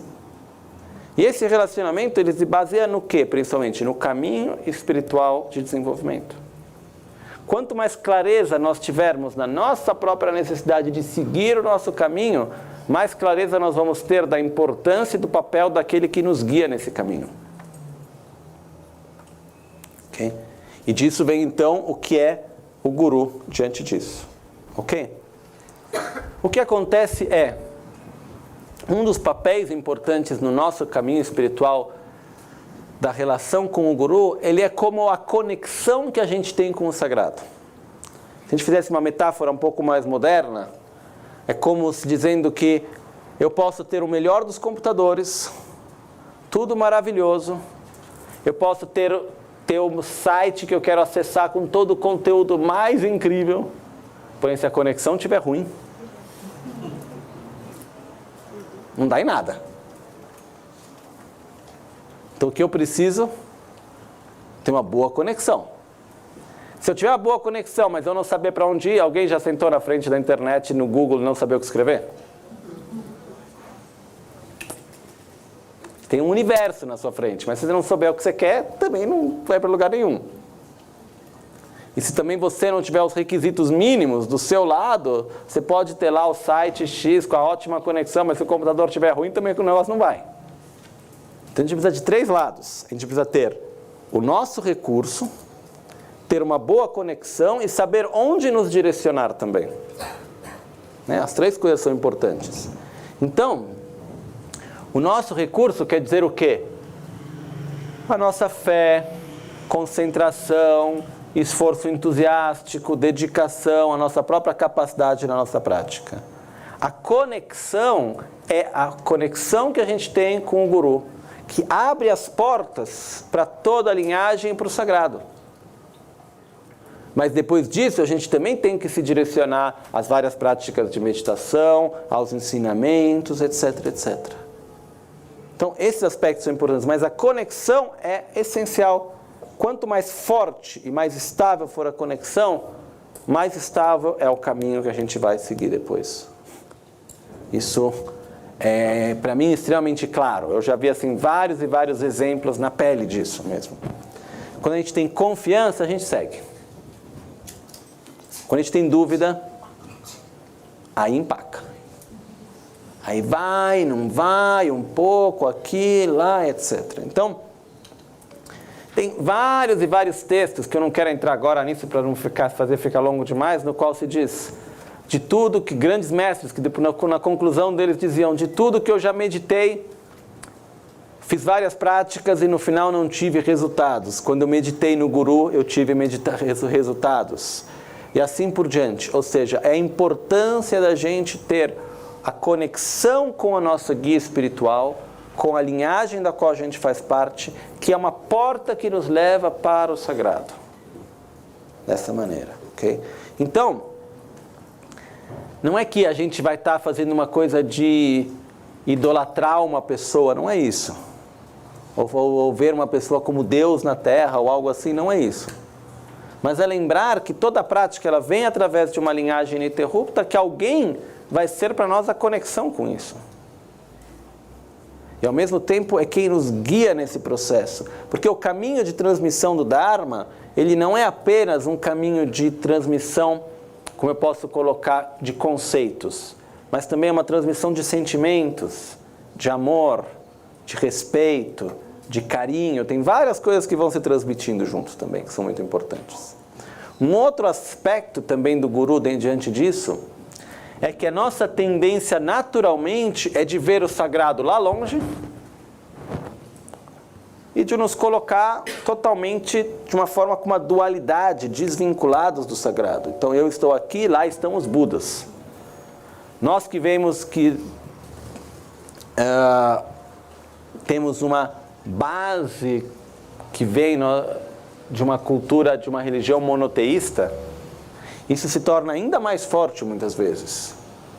Porque muitas vezes eu vejo que acaba se substituindo Deus com Buda, né? E não é isso. Ou algumas vezes, mas Deus, será que é a mesma coisa que Jesus? Não é esse o conceito. É bem diferente. Não vou agora entrar aqui na discussão entre uma religião e outra, mas o fato é, Buda era uma pessoa como nós, que pôde sair do ciclo de sofrimento seguindo um correto caminho. E aquilo que todos nós podemos fazer também. Então o guru representa também o quê? A possibilidade de ter alguém em carne e osso, um ou mais, que por sua vez nos mostra que é possível praticar, é possível atingir as realizações, é possível verdadeiramente seguir este caminho. E para mim é essencial isso. Mesmo porque um outro aspecto que eu percebo é que eu, pelo grande respeito que eu tenho por Buda, se eu imagino Buda e se eu imagino o meu guru, o que me toca mais o coração? Meu guru, porque é alguém que eu conheci, que está aqui, que tem é outra coisa, tem outro caminho. Buda muitas vezes é meio longe da nossa realidade. Então isso também tem um poder, porque esse sentimento de amor, de confiança, etc., é extremamente importante em todo esse processo nosso. Então, esse é um outro papel que tem também. Buda mesmo disse, eu estarei presente para aqueles que irão seguir o caminho que eu mostrei, através daqueles que me representarão, dos mestres que estarão transmitindo esse ensinamento. Então, tem esse fato que, na verdade, a gente está entrando em contato com alguém. Junto com isso, o que acontece? A gente está entrando em contato com os ensinamentos, com Buda, através daquele que nos transmite. Uma coisa, só uma, entre aspas, uma curiosidade, não é exatamente uma curiosidade, mas um fato importante, que algumas vezes algumas pessoas me perguntam sobre isso. Perguntam, quantos gurus eu posso ter? Se diz, no começo, quanto mais nós estivermos no começo do nosso caminho, menos gurus tivermos, melhor. Quanto mais nos desenvolvermos no caminho, mais gurus tivermos, melhor. Lama Tsongkhapa teve mais de 100. Por que isso? No começo, a nossa tendência é de julgar e de se relacionar com um aspecto mais pessoal e menos com o aspecto do Dharma profundo em si. Então, a nossa tendência, se a gente tem duas pessoas que estão nos guiando, é de comparar uma com a outra. É dizer, essa me disse isso, aquela me disse aquilo, mas esse faz assim, o outro faz assado, começar a comparar, etc., e criar conflito na nossa mente. Então, se a gente está nesse nível, melhor ter poucos. Se a gente tem o verdadeiro contato com a prática espiritual e consegue ver o guru verdadeiramente como aquele que nos guia no caminho, a gente vai ver quantos mais mestres a gente tiver, melhor, porque cada um deles é manifestação do mesmo, que é o mesmo caminho e iluminação. Né? É como num dos sutras que está representado em Borobudur. É bem legal em Borobudur, porque a gente vai ter o primeiro nível de Borobudur, que está escondido, porque em Borobudur, na Indonésia, tem o primeiro nível do templo, que na verdade depois foi coberto, se diz por razões arquitetônicas, seja qual foi. O fato é que o primeiro nível está coberto. Mas nele tem o Mahakarma Vibhanga, que é o sutra que mostra a lei do karma. E mostra o samsara, mostra o sofrimento. Mas depois, no segundo nível, mostra a vida de Buda. Mostra Buda que conseguiu sair do ciclo de sofrimento. Aí nos níveis acima, mostra o Gandavirya Sutra, que é o sutra na qual tem um praticante chamado Sudana, que ele segue 50 gurus e ele atinge a iluminação. Então o que nos mostra Borobudur? Primeiro, o estado no qual nós nos encontramos. Segundo, Buda saiu desse ciclo de sofrimento. Terceiro, todos nós podemos fazer o mesmo. Né? E os 50 gurus que Sudara vai seguindo, dentro deles tem de tudo. Tem mais ou menos metade são homens, metade são mulheres. Ao mesmo tempo tem desde o vendedor de sei lá o que até a prostituta, e vários tipos de pessoas que normalmente a gente não colocaria dentro da categoria gurus, mas que dentro do caminho dele conseguem mostrar para ele o caminho. E todos aqueles que mostram o caminho fazem parte do guru, fazem parte da guia à iluminação. Por isso se diz que é importante a gente ver todos os gurus como manifestação do mesmo. Isso quando a gente tem uma visão mais profunda diante disso. Okay? Então, quando estamos no começo e não temos uma mente muito estável no caminho, melhor ter poucos mestres. Quando a gente vai uma mente mais estável, quanto mais mestres a gente tiver, melhor. Ok? Um outro detalhe, rapidamente, algumas pessoas me perguntam, mas o que é o guru raiz? Né? Tem várias definições, mas a que eu mais gosto é de Atisha, na qual Atisha ele teve muitos e muitos mestres também. Mas sempre que dizia o nome de cada um dos mestres dele, ele sempre unia as palmas das mãos no coração. Mas quando se dizia o nome de Lama Sirlimpa, que era da Indonésia, ele colocava as mãos na cabeça. Aí perguntaram para ele uma vez, mestre, se você nos diz que todos os seus mestres são da mesma natureza e você tem o mesmo respeito por todos, por que você coloca todos a mão no coração, mas com o Lama Sirlimpa você coloca a mão na cabeça? Né? Ele disse, porque todos são sim da mesma natureza, porém tem algum que para nós é sim chamado Guru Raiz, que a gente tem uma conexão mais forte. É aquele que nos toca o coração, de uma forma direta. Então, é algo não conceitual também isso. Então isso pode ser o que a gente chama, nesse caso, do Guru Raiz.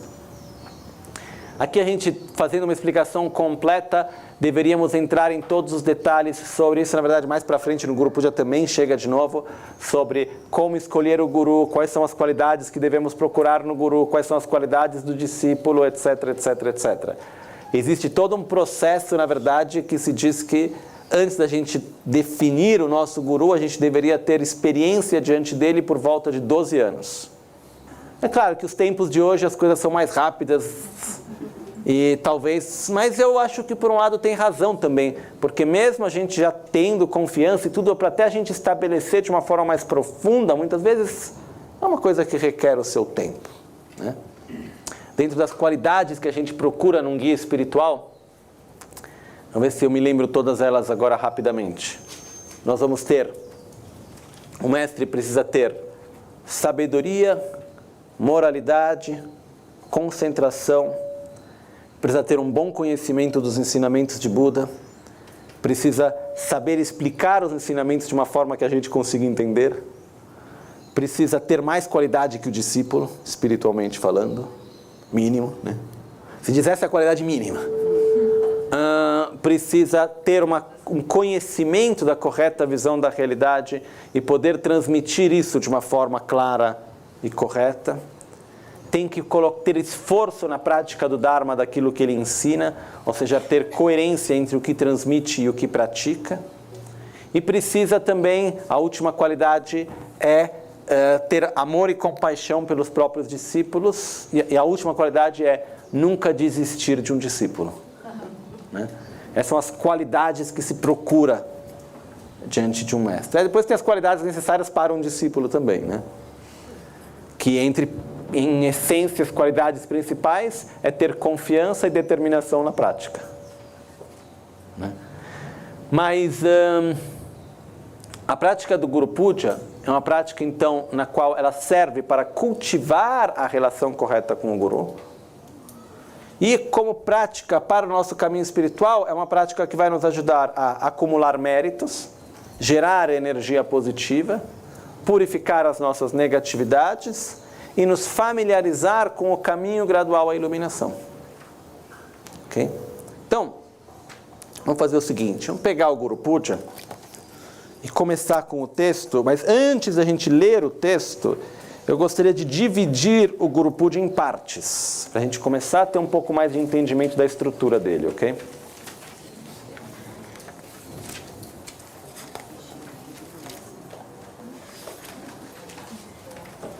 Então, como eu disse antes, do verso 1...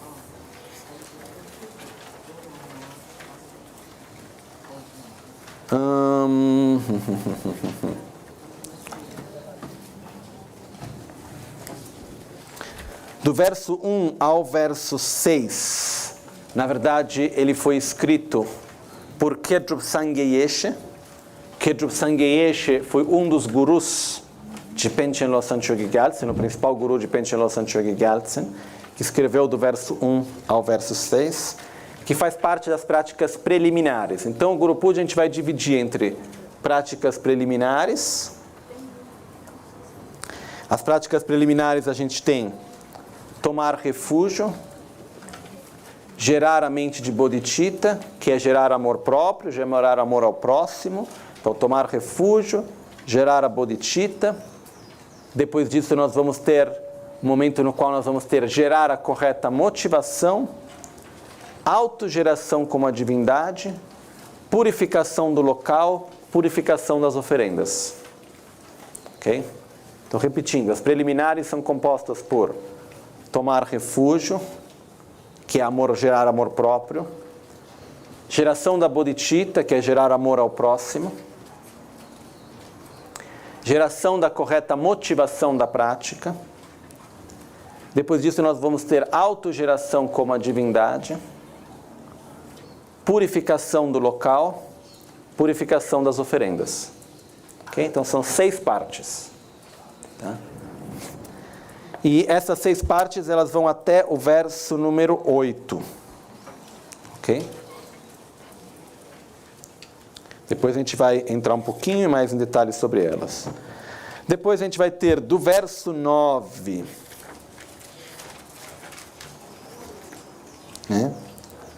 que começa aqui a árvore da Assembleia dos Gurus, visualização do campo de méritos, do verso 9 até o verso 17. É a parte que se diz que é convidar o campo de méritos, é no momento no qual a gente vai estar convidando os seres sagrados a vir a este local. Então, primeiro vamos gerar a motivação. Vamos nos preparar para a prática. Depois disso, vamos convidar os seres sagrados na forma do Guru. Então, o Guru, ele representa a ponte para o sagrado. Então, o Guru, ele vai estar representando para nós todos os seres sagrados, representando o amor, a sabedoria, tudo aquilo que existe de mais puro para nós. Então, a gente vai estar convidando, gerando essa visualização e convidando os seres sagrados a este local. Isso até o verso, do verso 9 até o verso 17. Aí, do verso 18 ao verso... lá para frente.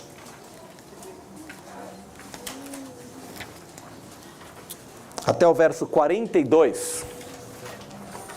Do verso 18 ao verso 42 do Guru Puja, nós vamos ter a parte que são chamadas a prece de 7 ramos. Ok? Do verso 18 ao verso 42, nós vamos fazer o que são chamadas as preces dos 7 ramos, que são prostrações, oferendas, purificar as negatividades, admitir abertamente os nossos erros, purificar as negatividades, regozijar as ações virtuosas, pedir os ensinamentos, pedir que Guru Buda fique conosco até o fim do samsara e dedicar os nossos méritos. Ok? Os 7 ramos vão do verso 18 até o verso 42. Depois nós vamos ter do verso 43 até o verso 54, é a parte que se diz fazer pedidos. Okay? É o momento no qual a gente faz os pedidos de bênçãos e recebe as bênçãos. Então essa é a parte no qual se faz os pedidos para receber as bênçãos. Tá? Então isso vai do verso 43 ao verso 54. Ok?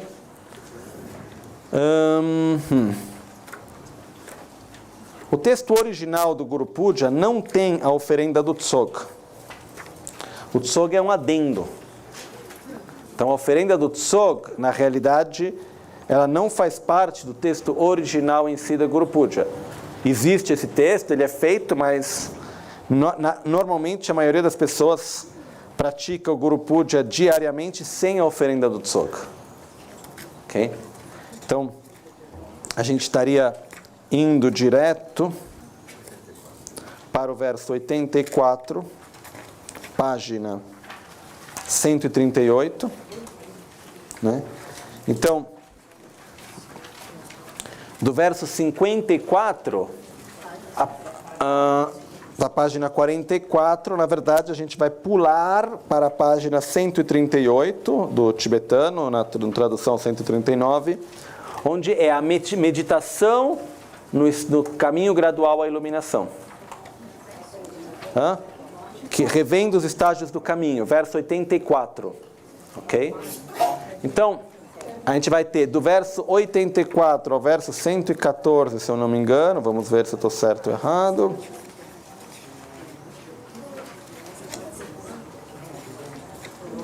Isso. Até o verso, do verso 84 ao verso 114, é a meditação, a familiarização sobre os vários estágios do caminho, sobre o caminho gradual à iluminação.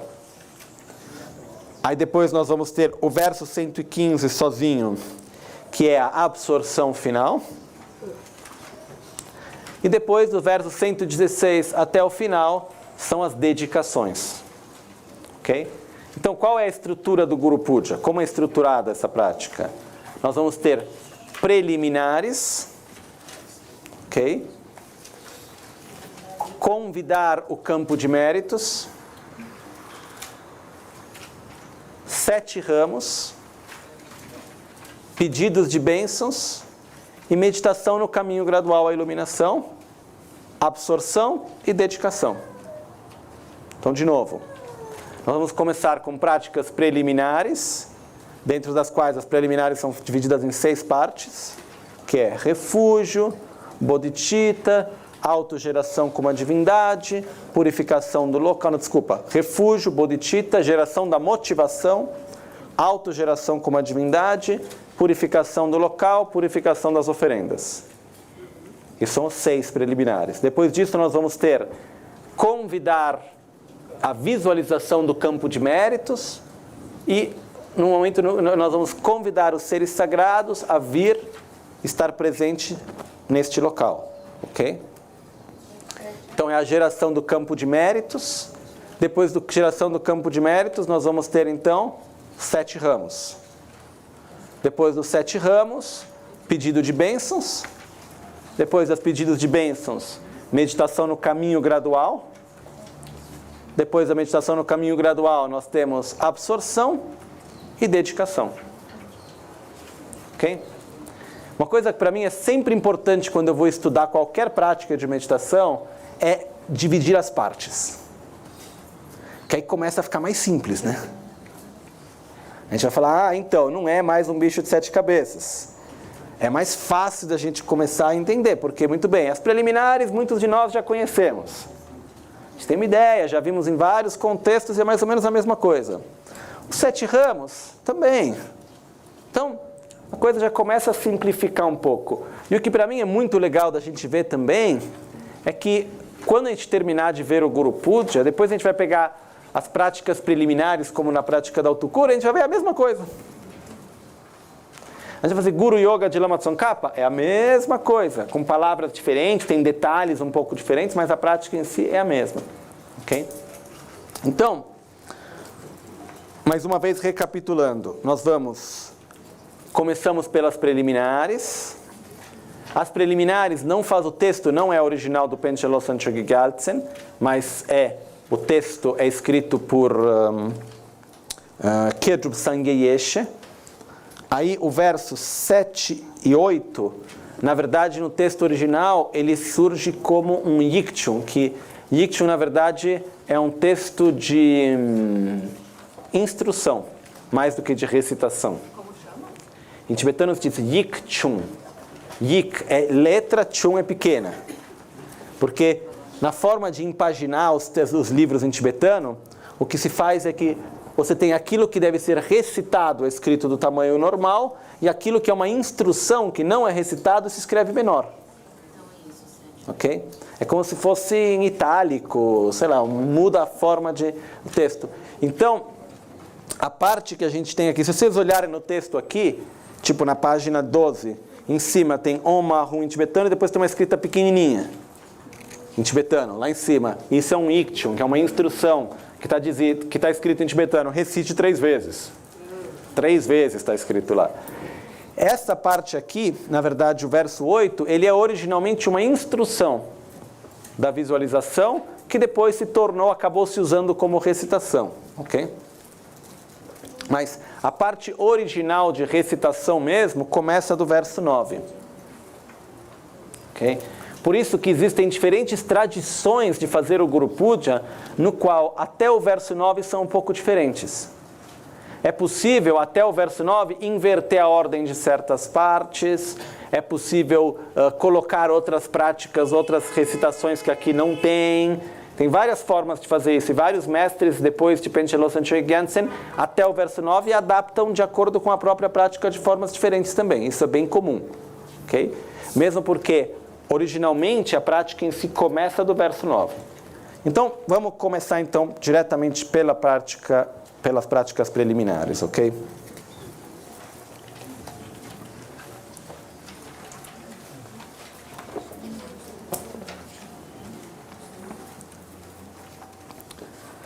O texto do Guru Puja é uma prática que faz parte diretamente do caminho Vajrayana, do veículo Vajrayana, ou seja, da prática do Tantra. E isso se vê pela primeira palavra, já, que se diz Dechen Nangle Rangye Lamala, que é o primeiro verso. Né? Então, o primeiro verso que diz Dechen Nangle Rangye Lamala, que se diz, a tradução é: em estado de grande beatitude, eu me manifesto como Guru Idam.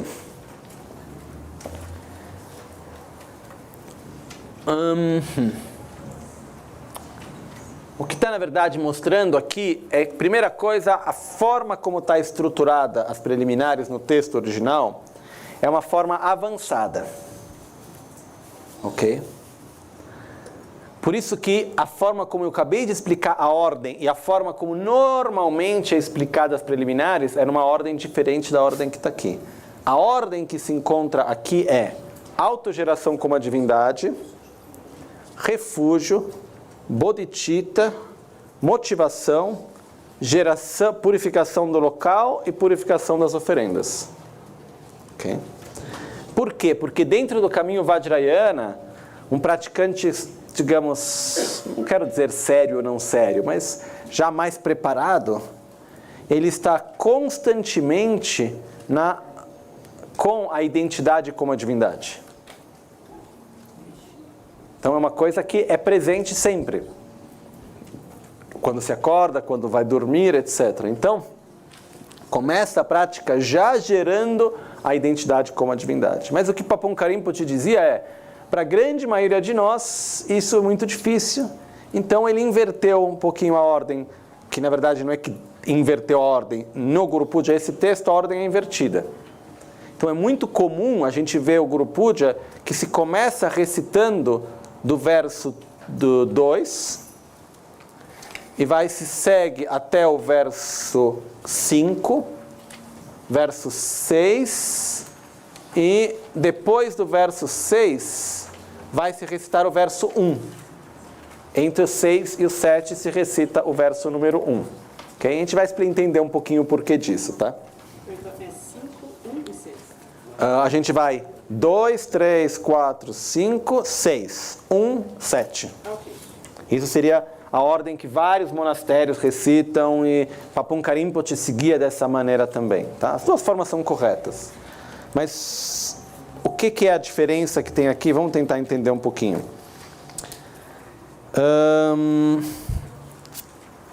A forma como eu prefiro transmitir e fazer a prática é da forma como o Papon Rinpoche explicava. Então, vamos explicar a visualização dessa forma, que é mais fácil para a gente entender. Porque a forma como o texto está escrito originalmente é um pouco mais difícil mesmo. Então, vamos um momentinho, parado, a gente vai ver o primeiro verso, a gente vai ver ele depois, tá? Vamos começar do verso 2. Isso é mais fácil para a gente entender o texto também. Né? Então, o verso 2 começa: Rapkar gesen chimbong angnile dadan kanya magen simchenam tine chisi chanchu nimpobar lama kuncho sumla kyapsu dro. Num estado de mente sublime, branca e virtuosa, eu e todos os seres sencientes, minhas mães ancestrais. Eu sempre tenho dificuldade com as traduções.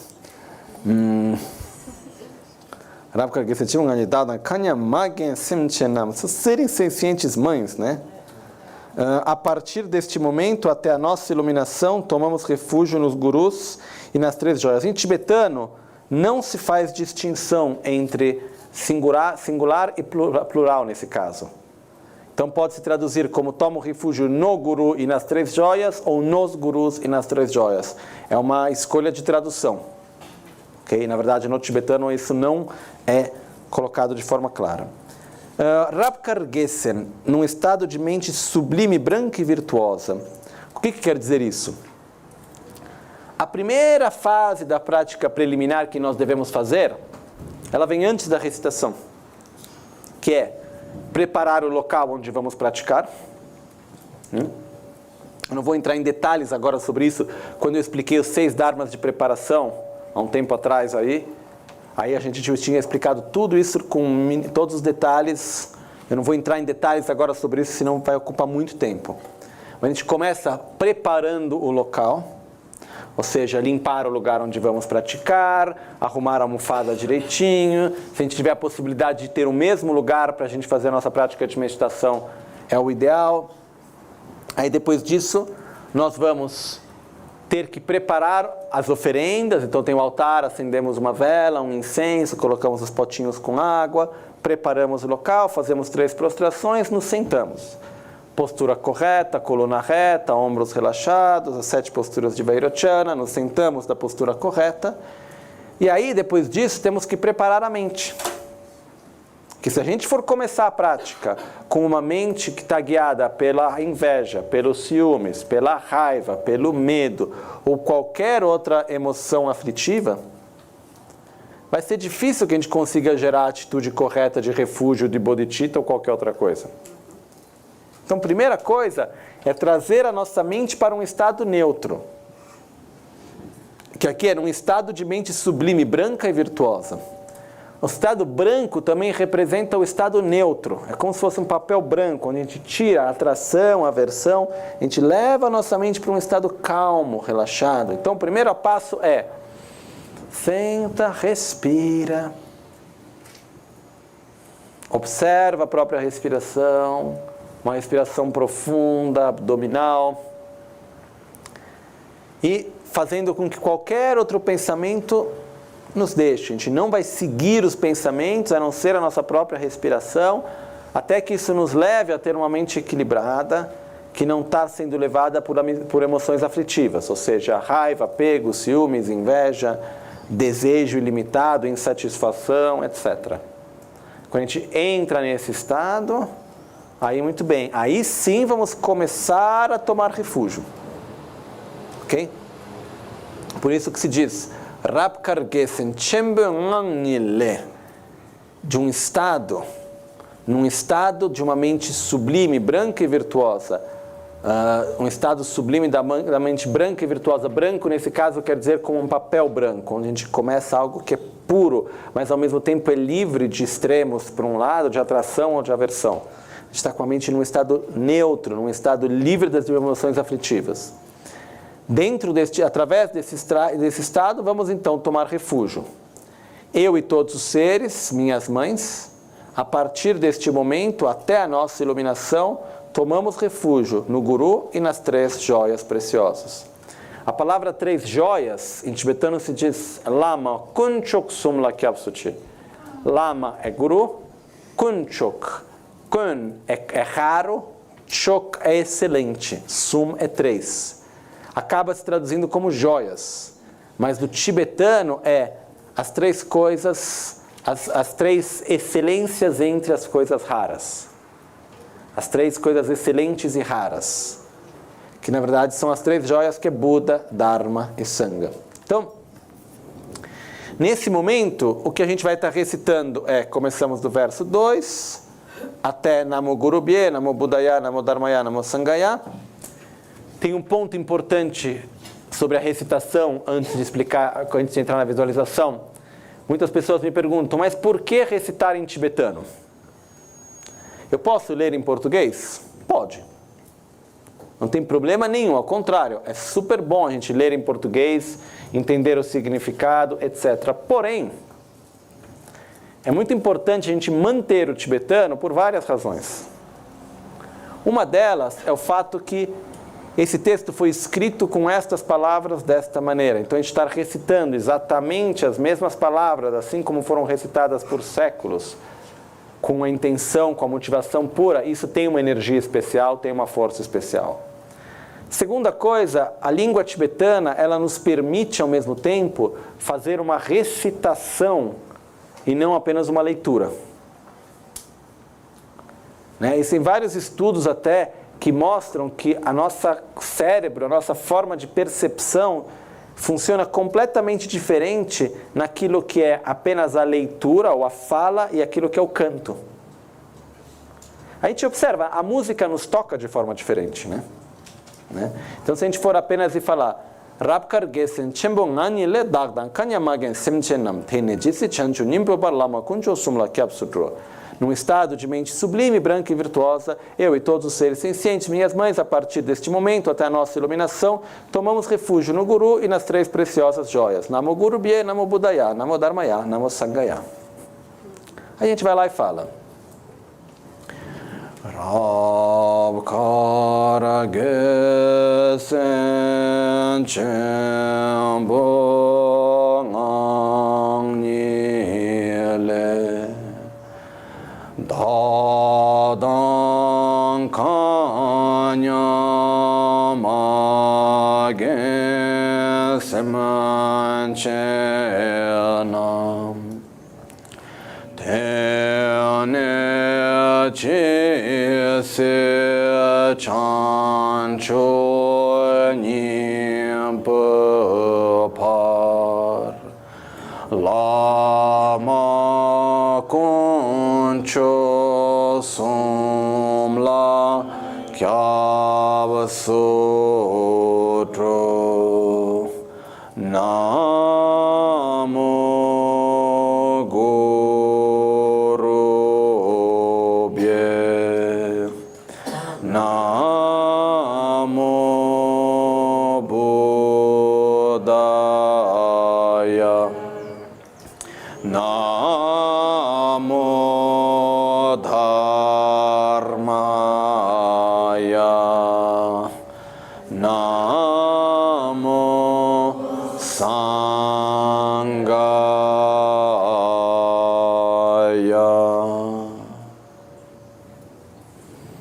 Dá para sentir a diferença que temos entre uma leitura e uma recitação, especialmente mesmo no qual a transmissão também é através das melodias. Se dá uma enorme importância para as melodias. Então, existem as melodias que a gente faz, não são melodias que foram inventadas de um jeito ou de outro porque acha bonito. É a mesma melodia que vem desde Panchen Losang Chogi Gyaltsen, que é transmitida de mestre a discípulos até nós, que tem um poder junto dela também. Então existe uma importância na recitação em tibetano, existe uma importância na melodia que a gente faz. E outra coisa também é o fato, quando a gente faz cantando com a melodia, isso nos dá o tempo e o espaço para poder fazer as visualizações também. Claro que para poder fazer isso de uma forma melhor, a gente tem que ter o texto memorizado. Que também não é nada de absurdo. Mas o que acontece é, a recitação ela tem uma importância dentro disso também. Tá? Para mim, pelo menos, isso tem uma diferença enorme entre... Eu acho super importante a gente ler em português, saber o significado, mas fazer a recitação com as melodias ainda faz toda a diferença. Okay? Muito bem, como recitar? Temos a melodia, temos os versos, o que a gente vamos recitar. Agora, qual é a visualização que fazemos nesse momento e o estado de consciência que vamos gerar? Eu vou dar um pouquinho de ênfase nessa primeira parte, depois a gente vai passar um pouquinho mais rápido outras, ok? O que nós fazemos nesse momento é, a gente tem que tomar refúgio. Tomar refúgio é o momento no qual a gente vai pedir para Guru Buda, que representa para nós todos os seres sagrados, na forma de Buda Shakyamuni, a gente pede ajuda. Tomar refúgio, na verdade, em poucas palavras, é pedir ajuda. Dizer, eu quero seguir um caminho, eu quero parar de sofrer, não aguento mais a insatisfação, raiva, ciúmes, inveja, aí que um dia está bom, aí no dia seguinte já não está bom de novo, aí no dia seguinte está pior ainda, de repente fica bom de novo, não aguento mais. Isso, e não importa o quanto que eu possa conseguir ter sucesso nessa vida e outras coisas, no final das contas, sempre tem uma recaída, sempre tem um problema aqui, outro problema lá. Enquanto eu não encontrar uma verdadeira, profunda estabilidade dentro de mim, não importa o quanto a minha vida for boa, não vai ser o bastante. Então, por favor, Buda Shakyamuni, você que já fez esse caminho, me ajude, me mostre o caminho para que eu possa seguir ele também. Tomo refúgio no caminho, que é o Dharma. Tomo refúgio na comunidade, na companhia espiritual, que é a Sangha. Tomo refúgio no Guru, que é a personificação de Buda, Dharma e Sangha. É aquele que é o Buda em carne e osso, é o Dharma, que me transmite o Dharma diretamente, que me traz a companhia espiritual. Então o Guru é a personificação de Buda, Dharma e Sangha. Tem um momento no qual a gente pede ajuda. A visualização que a gente vai fazer, existem vários tipos de visualizações que podem ser feitas aqui. Eu vou estar explicando uma visualização mais simplificada, que é aquela que eu mesmo prefiro fazer. Porque existem visualizações extremamente complexas. Eu acho que a gente já tem dificuldade de visualizar uma coisa simples, não precisa, né? A visualização mais complexa se visualiza um trono enorme, que é tipo um enorme campo de futebol. Aí dentro de cima desse trono tem 4 tronos nele. No trono central vai ter Buda Shakyamuni, aí num trono tem a Manjushri, no outro trono tem Buda Maitreya, num tem Vajradhara. Aí a gente vai visualizar nisso, em torno de cada um deles tem todos os mestres da linhagem de um tipo do outro, aí em volta tem todos os Budas, Bodhisattvas, Dakas, Dakinis, protetores, todo mundo lá como se fosse num estádio olhando em volta. É uma coisa enorme. Aí depois, ainda tem, se entrar nos detalhes, você vai visualizar cada mestre da linhagem sentado ao lado deles, tem os textos com um número certo de volumes para o que textos cada um deles escreveu. Por exemplo, Lama Tsongkhapa são 18 volumes, é o único que eu me lembro o número. Aí depois de cada um vai ter quantos são os volumes. É muita coisa para a nossa cabeça. Então, existe uma tradição que não é uma coisa feita para hoje, é uma tradição que existe mesmo, que em tibetano se diz Kundu Norbuluk. Kundu Norbuluk é a tradição da joia que resume, que une tudo nela mesma. Kun é todo, Du é condensar, agrupar, Norbo é joia, Luk é tradição. A tradição onde se condensa, se agrupa tudo numa só joia. Então essa tradição na qual nós vamos visualizar uma imagem que representa todos os seres sagrados ao mesmo tempo. Okay? Então, neste momento, a gente vai fazer visualizar Buda Shakyamuni.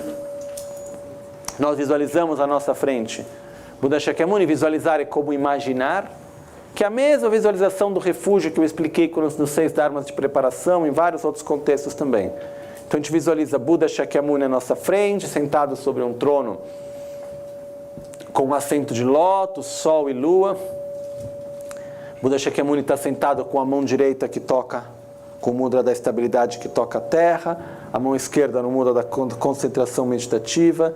Ele está segurando na mão esquerda um vaso pleno de néctar, como na imagem que a gente tem aqui de Buda. E importante lembrar que Buda Shakyamuni nos sorri, né? Como um dos meus mestres, Dragon Rinpoche, dizia, é importante visualizar que o Guru, ou o Buda, nesse caso, está nos sorrindo, como se estivesse dizendo, finalmente está fazendo alguma coisa boa, né?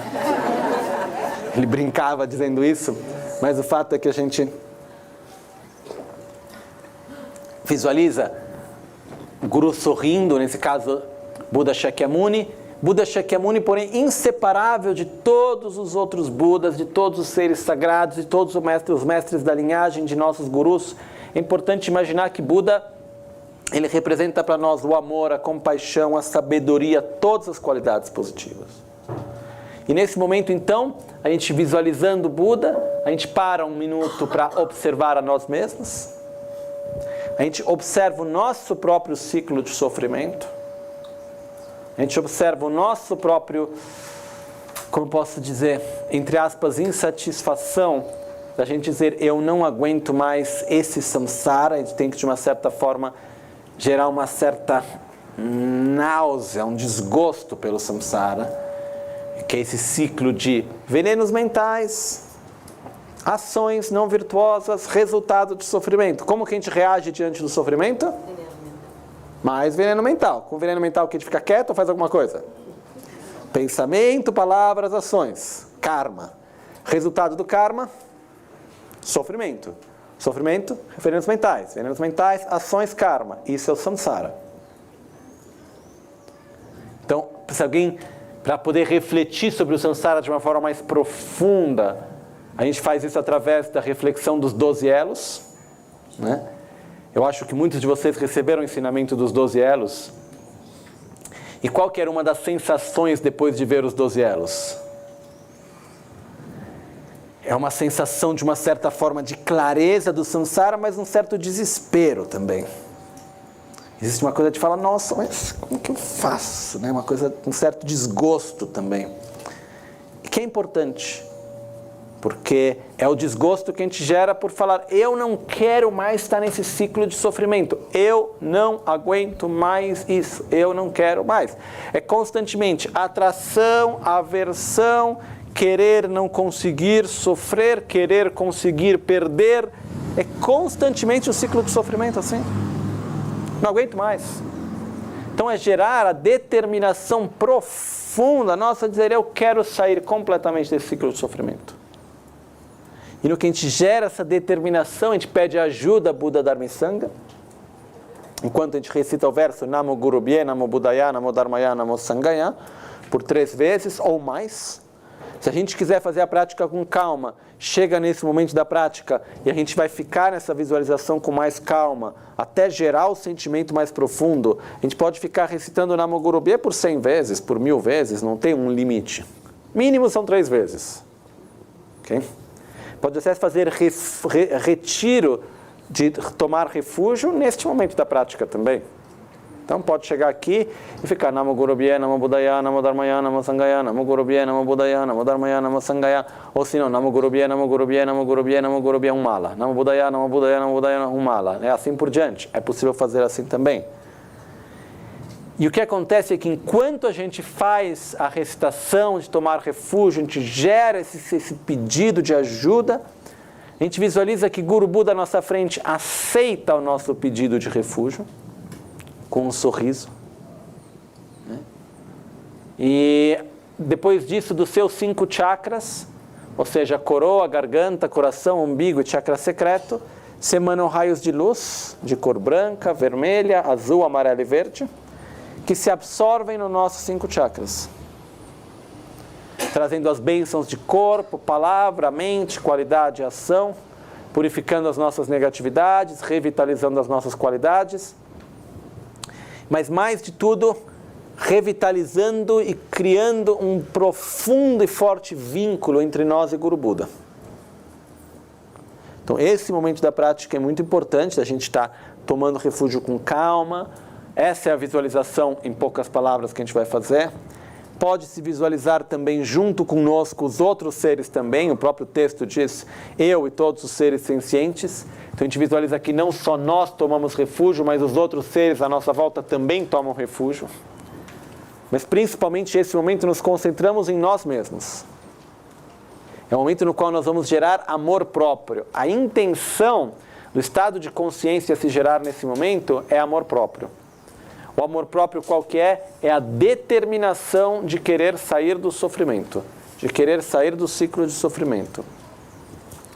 O amor próprio é a determinação e a certeza em abandonar o que nos gera sofrimento e cultivar o que nos traz alegria. Então, nesse momento de tomar refúgio, a gente vai estar cultivando um sentimento de amor próprio, que é importante, ok? Então, isso é essa primeira parte. A gente não precisa fazer ela com pressa. Por isso que tem essa primeira parte, as melodias são bem lentas, como a gente acabou de fazer antes, né? Rav kar gesem chem benanile. A gente vai recitando com calma, não tem pressa. A gente visualiza Guru Buda à nossa frente, a gente faz o pedido, ele com um sorriso aceita o nosso pedido. Se a gente quiser dividir os tempos, a gente pode fazer que enquanto está recitando o verso 2, a gente visualiza Guru Buda e pede ajuda, e no verso 3, a gente na verdade recebe as bênçãos. Ou na primeira vez que a gente faz Namo Guru Bhye, Namo Buddhaya, Namo Dharmaya, Namo Sanghaya, a gente pede ajuda, toma refúgio. Aí depois na segunda e na terceira vez a gente visualiza os raios de luz que vêm a nós, trazendo as bênçãos e restabelecendo esse vínculo forte entre nós, ok? Então, de uma forma bem simples, essa é a primeira parte da prática.